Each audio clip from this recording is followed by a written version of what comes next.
Hi, ಕೋಳಿ ತಗೊಂಡು ಬಂದಿದ್ದೇವೆ. ನೋಡಿ 2 kg ಮಾಂಸ ವಿದೌಟ್ ಸ್ಕಿನ್. ಚಿಕನ್ ಸುಕ್ಕ ಮಾಡಬೇಕಂತ ಅಂದ್ಕೊಂಡಿದ್ದೇವೆ. 2 kg ಮಾಂಸ ಉಂಟು ಇದರಲ್ಲಿ.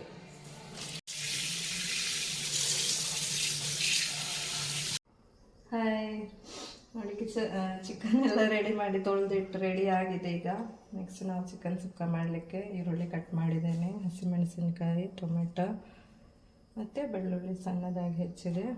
ಮತ್ತು ಚಿಕನ್ ಮಸಾಲೆಯಲ್ಲಿ ನಾವೇ ಮಾಡಿದ್ದು, ರೆಡಿ ಮಾಡಿದ್ದು ಅಷ್ಟು ರೆಡಿ ಮಾಡಿದ್ದು.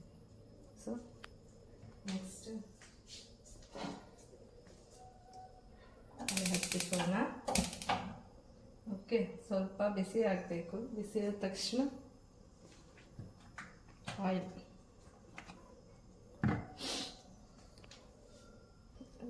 ಈಗ ಇದು ತವಾ ಬಿಸಿಯಾಗಿದೆ, ಆಯಿಲ್ ಹಾಕುವ. ಸ್ವಲ್ಪ ನೋಡಿಬಿಟ್ಟು ನಾವು ಸನ್ಫ್ಲವರ್ ಆಯಿಲ್ ಯೂಸ್ ಮಾಡ್ತೇವೆ ಅಡುಗೆಗೆ, ಒಳ್ಳೆಯದು ಎಲ್ಲದಕ್ಕೆ ಕೂಡ.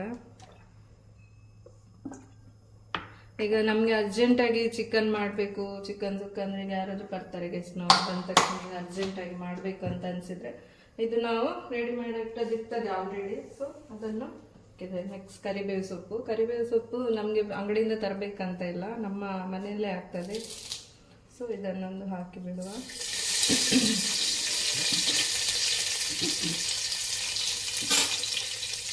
ಸ್ವಲ್ಪ ಹಾಗೆ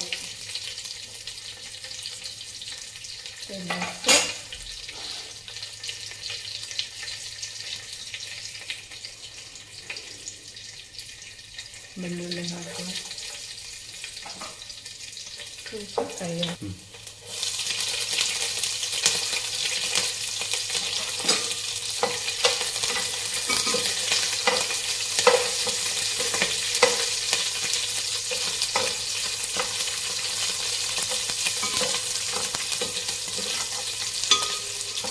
ಸ್ವಲ್ಪ ಕಾಯಬೇಕು. ಈರುಳ್ಳಿ ಹಾಕ್ತೇವೆ. ಆ್ಯಕ್ಚುಲಿ ಇವರು ಕೋಳಿಯಲ್ಲಿ ನಾನು ಸ್ವಲ್ಪ ಪದಾರ್ಥ ಮಾಡಿದರೆ ಒಂದು ಹಸ್ಬೆಂಡ್ ಇಟ್ಟಿದ ಕೈ, ಸೊ ಅವರು ಗೈಡ್ಲೈನ್ ಮಾಡ್ತಾ ಇತ್ತು, ನಾನು ಮಾಡ್ತಾ ಇದ್ದೇವೆ. ಅಲ್ಲಿ ಅತ್ತೆ ಮಾತಾಡ್ತೇವೆ.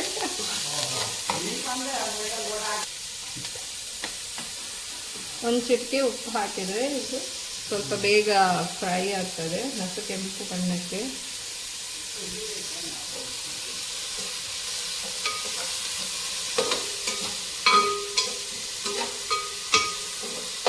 ಸ್ವಲ್ಪ ಕೊತ್ತಂಬರಿ ಸೊಪ್ಪು ಹಾಕುವ. ಫ್ರೈ ಮಾಡುವಾಗ ಚೆನ್ನಾಗಿ ಟೇಸ್ಟ್ ಬರ್ತದೆ.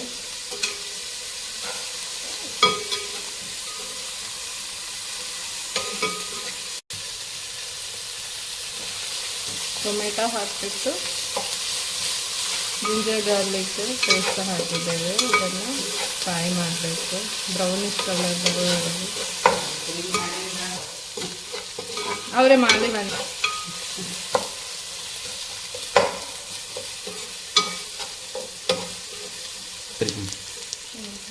ಸ್ವಲ್ಪ ಕೇಸರದ್ದು ಗರಂ ಮಸಾಲೆ ಹಾಕ್ತಾ ಇದ್ದೇವೆ. ಮಸಾಲೆ ಜೊತೆ ಹಾಕಿದಾಗ ತುಂಬಾ ಟೇಸ್ಟಿಯಾಗಿ ಬರ್ತದೆ. ಸ್ವಲ್ಪ ಅರಿಶಿನ ಪುಡಿ,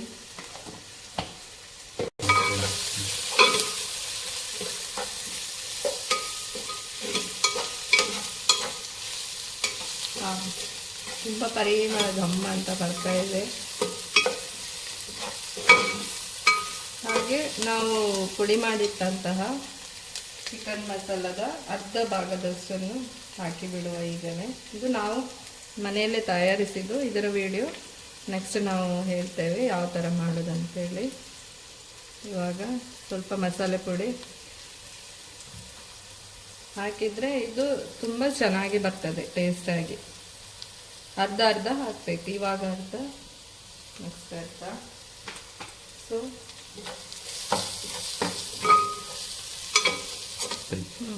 ನೋಡಿ, ಇವಾಗ ಸ್ವಲ್ಪ ಡ್ರೈ ಆಗಿದೆ, ಅಂದರೆ ತುಂಬ ಆಯಿಲ್ ಹಾಕಬಾರ್ದು. ಅಂದರೆ ಚಿಕನ್ ಹಾಕಿದ ತಕ್ಷಣ ಅದು ನೀರು ಬಿಡ್ತದೆ, ಸೊ ಆಯಿಲ್ ಕೂಡ ಆವಾಗ ಅದು ಕವರಪ್ ಆಗ್ತದೆ.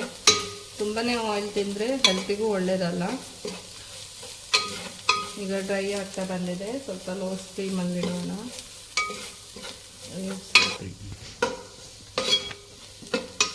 ಚಿಕನ್ ಹಾಕ್ತೇನೆ ಈಗ, ಆಲ್ಮೋಸ್ಟ್ ಆಗಿದೆ ಇದು.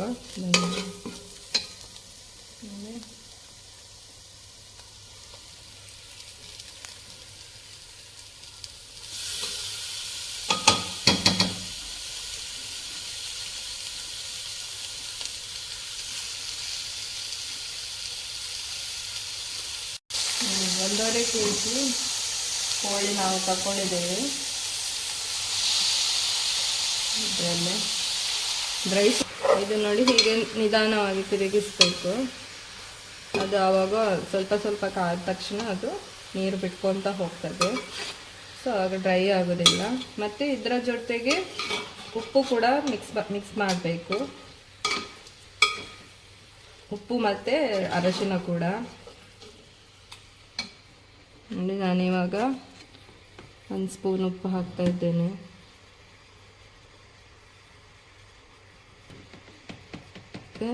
ರುಚಿಗೆ ತಕ್ಕಷ್ಟು ಮತ್ತು ಉಪ್ಪು ಹಾಕ್ತಾ ಇದ್ದೇನೆ. ಜೊತೆಗೆ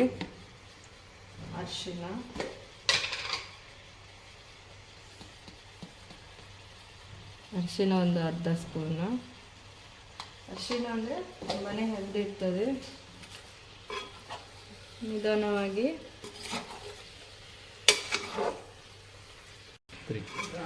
ನೋಡಿ, ಮೊದಲೇ ಇದರ ಜೊತೆಗೆ ಚಿಕನ್ ಜೊತೆಗೆ ಉಪ್ಪು ಮತ್ತು ಮಸಾಲೆ, ಅಂದರೆ ಸ್ವಲ್ಪ ಮಸಾಲೆ ಹಾಕಿದರೆ ಅದು ತುಂಬ ಚೆನ್ನಾಗಿ ಟೇಸ್ಟ್ ಬರ್ತದೆ. ಬೇಯುವಾಗನೇ ಹಾಕಿದರೆ ತುಂಬಾ ಟೇಸ್ಟ್ ಬರ್ತದೆ. ಮತ್ತು ಇದು ಸುಕ್ಕನ ನಾವು ಚಪಾತಿ ಜೊತೆ ಆಗಲಿ ಅಥವಾ ಇದು ರೊಟ್ಟಿ ಜೊತೆ ಆಗಲಿ ಅಥವಾ ಅನ್ನದ ಜೊತೆ, ನಮ್ಮ ಕಡೆ ಎಲ್ಲ ಅನ್ನದ ಜೊತೆ ಟೊಮೆಟೊ ಸಾರು ಮತ್ತು ಸುಕ್ಕ ಇದ್ದರೆ ಚೆನ್ನಾಗಿ ಊಟ ಹೋಗ್ತದೆ ಅಲ್ವಾ. ಈಗ ಮುಚ್ಚಿಡುವ ನಾವು, ಹಾಗೇನೆ ಅದು ನೀರು ಬಿಡ್ತಾ ಇರ್ತದೆ. ಜನಕ ವೆಯ್ಟ್ ಮಾಡಿ. ಇದೀಗ ಬೇಯ್ತಾ ಇರಲಿ. ನೆಕ್ಸ್ಟ್ ನಾವು ಕಾಯಿಯನ್ನು ಬಿಸಿ ಮಾಡ್ಕೊಳ್ಳೋಣ. ಅಂದರೆ ಬಿಸಿ ಮಾಡೋದ್ರಿಂದ ಅದು ಸ್ವಲ್ಪ ಸ್ವೀಟ್ನೆಸ್ ಕಡಿಮೆ. ಇದಕ್ಕೆ ಕರಿಬೇವಿನ ಎಲೆ ಹಾಕಬೇಕು, ಪ್ಲಸ್ ಸ್ವಲ್ಪ ಅರಿಶಿನ ಹಾಕಬೇಕು. ಅರಿಶಿನ ಹಾಕಿದರೆ ತುಂಬಾ ಅಂದರೆ ಸ್ವೀಟ್ನೆಸ್ ಬರೋದಿಲ್ಲ. ಸ್ವಲ್ಪ ಒಂದು 1/4 ಸ್ಪೂನ್ನಷ್ಟು ಹಾಕೊಳ್ಳೋಣ. ಅಂದರೆ ಆಲ್ರೆಡಿ ನಾವು ಚಿಕನ್ನಿಗೆ ಹಾಕಿರ್ತೇವೆ. ಸೊ ಇದನ್ನು ಸ್ವಲ್ಪ ಡೀಪಾಗಿ ಫ್ರೈ ಮಾಡಬೇಕು. ಫ್ರೈ ಮಾಡಿದರೆ ಸ್ವಲ್ಪ ಸ್ವೀಟ್ನೆಸ್ ಹೋಗ್ತದೆ. ಇಲ್ಲದಿದ್ದರೆ ಅದು ತೆಂಗಿನಕಾಯಿ ಹಾಕಿದರೆ ತುಂಬ ಸಿಹಿ ಬರ್ತದೆ ಅಲ್ಲ. ಸೊ ಅದಕ್ಕೆ ನಾವು ಇದನ್ನು ಲೋ ಫ್ಲೇಮಲ್ಲಿ ಇಟ್ಕೊಳ್ಬೇಕು, ಯಾಕಂದರೆ ಇದು ಬೇಗ ಕಾಡ್ತದೆ. ಸೊ ಹಿಡಿ ಇಟ್ಕೊಳ್ದೇನೆ ಬಿಸಿ ಇರ್ತದೆ. ನೋಡಿ, ಇವಾಗ ಆಲ್ಮೋಸ್ಟ್ ಆಗಿದೆ, ಇದು ಫ್ರೈ ಆಗಿದೆ. ಇಷ್ಟು ಫ್ರೈ ಮಾಡಿದರೆ ಸಾಕು, ನಮಗೆ ಇದು ಚೆನ್ನಾಗಿ ಆಗ್ತದೆ ಅದು ತಿನ್ಬೇಕು. ಓಕೆ, ಈಗ ಸ್ಟವ್ ಆಫ್ ಮಾಡ್ಕೊಳ್ಳೋಣ. ನೆಕ್ಸ್ಟ್ ನಾವು ಇವಾಗ ಚಿಕನ್ ಬೇಯಲಿಕ್ಕೆ ಇಟ್ಟದ್ದು ಹೇಗಾಗಿದೆ ಅಂತೇಳಿ ನೋಡೋಣ. ನೋಡಿ ಆಲ್ಮೋಸ್ಟ್ ನೋಡಿ, ನೀರು ನೋಡಿ ಎಷ್ಟು, ಆವಾಗ ಹಾಕಬೇಕಾದ್ರೆ ಎಷ್ಟು ಡ್ರೈ ಆಗಿತ್ತು. ಇವಾಗ ನೋಡಿ ಫುಲ್ ನೀರು ಬಿಟ್ಟಿದೆ. ಸೊ ಅದಕ್ಕೋಸ್ಕರ ಯಾವಾಗಲೂ ಹಾಗೆ ಚಿಕನ್ ಬೇಯಿಸುವಾಗ ನಾವು ನೀರನ್ನು ಹಾಕಬಾರ್ದು, ಅದು ತನ್ನಷ್ಟಕ್ಕೆ ನೀರು ಬಿಡ್ತದೆ. ಮತ್ತು ನೋಡಿ, ಮಸಾಲೆ ಜೊತೆಲ್ಲ ಹಾಗೆ ಗಮ್ಮ ಅಂತೇಳಿ ಪರಿಮಳ ಬರ್ತಾ ಉಂಟು.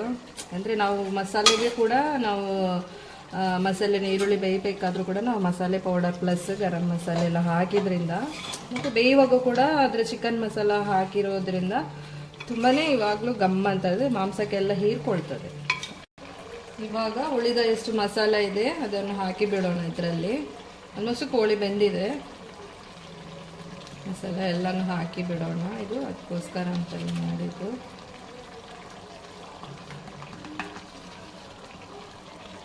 ಬೇಕಾದರೆ ಈಗ ನೋಡೋಣ ಖಾರ ಏನಾದರೂ ಆಗಿದ್ರೆ. ಅಂದರೆ ಕೆಲವರಿಗೆ ತುಂಬಾ ಖಾರ ಬೇಕನ್ನಿಸ್ತದೆ. ನಾವು ಸೌತ್ನವರು, ಸೊ ನಮಗೆ ತುಂಬ ಖಾರ ಹಿಡಿಸೋದಿಲ್ಲ. ನಾರ್ತ್ ಸೈಡ್ನವರು ಆಲ್ಮೋಸ್ಟ್ ತುಂಬಾ ಖಾರ ತಿಂತಾರೆ. ಸೊ ನಾವು ಖಾರ ಸ್ವಲ್ಪ ಕಮ್ಮಿನೇ ಮನೆಯಲ್ಲಿ. ಖಾರ ನೋಡಿಬಿಟ್ಟು ನಾವು ಹಾಕಿದ್ರಾಯ್ತು. ನಾವು ಖಾರ ಮಾಡಬೇಕಾದ್ರೆ, ಮಸಾಲೆ ಮಾಡಬೇಕಾದ್ರೆ ಉಪ್ಪು ಹಾಕೋದಿಲ್ಲ. ಈಗ ನಾರ್ತ್ ಸೈಡಲ್ಲೆಲ್ಲ ಆಲ್ಮೋಸ್ಟ್ ಕೆಲವರೆಲ್ಲ ಉಪ್ಪು ಹಾಕಿ ಪೌಡರ್ ಮಾಡ್ತಾರೆ, ಬಟ್ ನಾವು ಹಾಗೇನೆ ಮಾಡ್ತೇವೆ. ಅದಕ್ಕೆ ನಮಗೆ ಉಪ್ಪು ಖಾರ ನೋಡಿಬಿಟ್ಟು ಹಾಕ್ಕೊಂಡು ಮಾಡ್ಬೋದು. ಸೊ ನೋಡಿ, ಇವಾಗ ನೋಡಿ ಚೆನ್ನಾಗಿ ಆಗಿದೆ, ಉಪ್ಪು ಬಂದಿದೆ. ನಾವು ಉಪ್ಪು ನೋಡೋಣ. ಖಾರ ಮತ್ತು ಉಪ್ಪು ಜಸ್ಟ್ ಟ್ರೈ ಮಾಡಿ ನೋಡ್ತೀರಾ. ಖಾರ ಸ್ವಲ್ಪ ಕಮ್ಮಿನೇ ಆಗಿದೆ, ಸ್ವಲ್ಪ ಖಾರ ಹಾಕಿ ಬಿಡುವ ಇದು. ಅದು ಮಸಾಲೆನ ಹಾಕಿ ಬಿಡ್ತೇನೆ, ಯಾಕೆಂದರೆ ಅದು ತುಂಬ ಕಮ್ಮಿ ಆಗಿದೆ. ಮತ್ತು ನಾವು ಕಾಯಿ ಹಾಕ್ತೇವಲ್ಲ, ಸೊ ಕಾಯಿ ಹಾಕಬೇಕಾದ್ರೆ ಅದು ಮತ್ತು ಇದು ಎರಡು ಸರಿ ಆಗ್ತದೆ. ಸೊ ಹಾಕಿ ಬಿಡುವ. ನೆಕ್ಸ್ಟ್ ಇದು ಹಾಕಿಬಿಟ್ಟು ಸ್ವಲ್ಪ ಹೊತ್ತು ಮುಚ್ಚಿ ಇಡಬೇಕು. ನೋಡಿ, ತಿರುಗಿಸ್ಬಿಟ್ಟು ಮುಚ್ಚಿಡೋಣ. ಹಾಗೆ ಬೇಯಲಿ ಅದು ಸ್ವಲ್ಪ ಹೊತ್ತು. ಆಯ್ತು, ಈಗ ನೋಡುವ. ತೆಗೆದು ನೋಡಿ, ಇವಾಗ ನೋಡಿ ಆಗ್ತಾ ಬಂದಿದೆ ನೋಡಿ, ಇದೆಲ್ಲ ಚೆನ್ನಾಗಿ ಬಿಡ್ತದೆ. ಇದು ನಮಗೆ ನೋಡಿ ಚಪಾತಿಗೂ ತಿನ್ಬೋದು ನೋಡಿ, ಇದರಲ್ಲಿ ಗ್ರೇವಿನೂ ಇರುತ್ತೆ. ನಮಗೆ ಅನ್ನದ ಜೊತೆನೂ ಇದನ್ನು ಕೆಲವರಿಗೆ ಇಷ್ಟ ಆಗೋದಿಲ್ಲ, ಸೊ ಅವರು ಅನ್ನದ ಜೊತೆನೂ ಇದನ್ನು ನೀಟಾಗಿ ತಿನ್ಬೋದು, ಯಾಕೆಂದರೆ ಗ್ರೇವಿ ಸಿಗ್ತದೆ. ಸೊ ನೋಡಿ, ಈಗ ಆಲ್ಮೋಸ್ಟ್ ಬೆಂದಿದೆ. ನಾವು ಫ್ರೈ ಮಾಡಿಟ್ಟಂತಹ ಕಾಯಿಯನ್ನು ಹಾಕಿಬಿಡುವ. ಸೊ ಬಿಸಿ ಇದೆ, ಹಾಕ್ತಾ ಇದ್ದೇನೆ. ಈಗ ಕಾಯಿ ಹಾಕಿದ್ದೇನೆ. ಇದನ್ನು ಸ್ವಲ್ಪ ನೀಟಾಗಿ ಸಾರ್ಟ್ ಮಾಡಿಬಿಟ್ಟು ಆಮೇಲೆ ಸ್ವಲ್ಪ ಹೊತ್ತು ಲಿಡ್ ಕ್ಲೋಸ್ ಮಾಡಿ ಇಟ್ಟರೆ, ಮತ್ತು ಅದರ ಮೇಲೆ ಕೊತ್ತಂಬರಿ ಸೊಪ್ಪು ಉದುರಿಸಿದರೆ ನಮ್ಮದು ಚಿಕನ್ ಸುಕ್ಕ ಮಸಾಲ ರೆಡಿಯಾಗಿರ್ತದೆ. ಊಟಕ್ಕೂ ರೆಡಿ, ಎಲ್ಲದಕ್ಕೂ ಸಹ. ಸೊ ನಾನೀಗ ಲಿಡ್ ಕ್ಲೋಸ್ ಮಾಡ್ತಾ ಇದ್ದೇನೆ.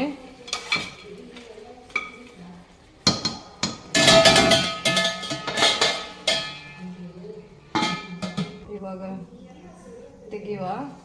ಬೆಂದಿದೆ ಈಗ ನೋಡಿ, ಎಲ್ಲ ಸ್ಪ್ರೆಡ್ ಆಗಿದೆ. ಈಗ ಸ್ವಲ್ಪ ಕೊತ್ತಂಬರಿ ಸೊಪ್ಪನ್ನು ಮೇಲೆ ಹಾಕಿಬಿಟ್ಟು